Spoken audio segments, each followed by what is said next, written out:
Hi, I'm Mark Amander. This is the Insensibly Incurious Person's Guide to National Security, Unmasking edition.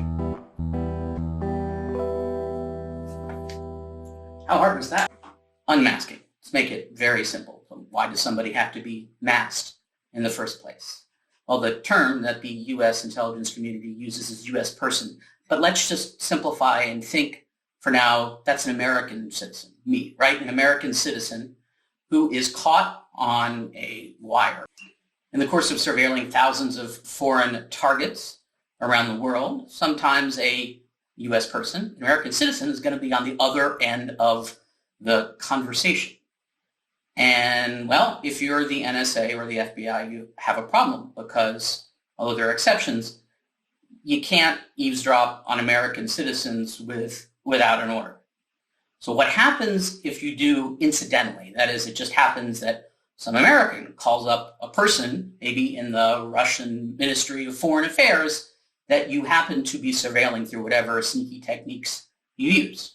Well, the analysts who are hearing the conversation, who are translating the conversation, who are logging it, will minimize, that is, mask, or change the actual name of the U.S. person to person number one, or U.S. person number one, or U.S. official number one, to protect the person's identity.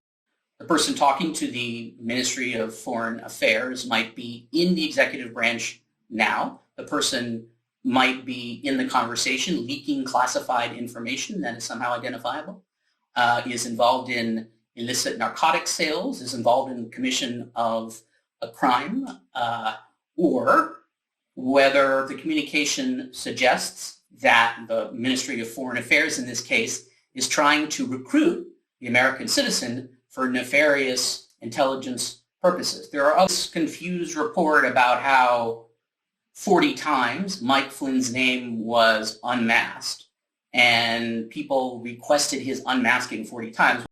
Well, those words don't actually match up with the situation. The whole point is the policymakers didn't know that it was Lieutenant General Flynn who was talking with the agent of the foreign power. They just knew the agent of the foreign power. And they had a reason, among the several reasons that the NSA gives, to want to know the identity, his exact identity, in order to assess the importance of the intelligence. Remember, at the time, there was an open FBI counterintelligence investigation that was trying to determine what the heck the Russians were doing with the Trump campaign, if anything, and just how far they had gone to try and influence the election. So you're a policymaker, and you're reading that a U.S. person is communicating with the Russian Ministry of Foreign Affairs.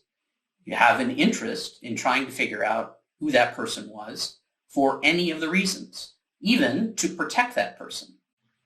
So the acting DNI, Rick Grinnell, declassifies all of the times that it was Mike Flynn's name that happened to be unmasked. So it wasn't that he declassified people specifically asking for Mike Flynn to be unmasked. That would be nonsensical because you can't unmask somebody who is already unmasked.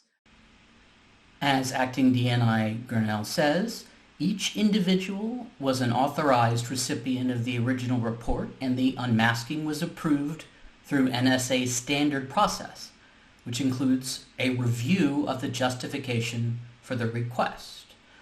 Only certain personnel are authorized to submit unmasking requests into the NSA system.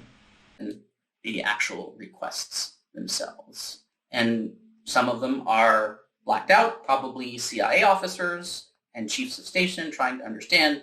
The dates span from November 30th, 2016, all the way until 3 days before the election. You're a policymaker sitting in your office now. The unmasking request has gone through, and you see that it's Lieutenant General Flynn. You're able to decide, based on any number of criteria, what to do with the intelligence. Whether it's, again, to warn General Flynn that Russians are trying to compromise him, or perhaps Turkey or other countries.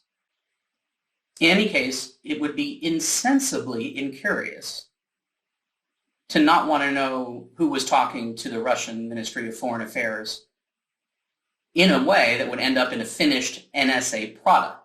itself, which has standards. Again, insensibly incurious, not to try to figure out the identity of that person. So, transparency. Member of the press, I like transparency. I like when the government declassifies things. But often, transparency and declassification in the absence of context, in this case, the declassification provides ammunition for the insensibly incurious, who want to see it as part of a massive conspiracy to bring down the Trump presidency even before the Trump presidency began. For the insensibly incurious, you would see the list of names and it would occur to you that perhaps, wow, 17 different people tried to unmask Mike Flynn, even though I'm going to be willfully ignorant about what that actually means and why I would do it myself. Just to note that the number of requests for unmasking has risen significantly since the end of the Obama administration.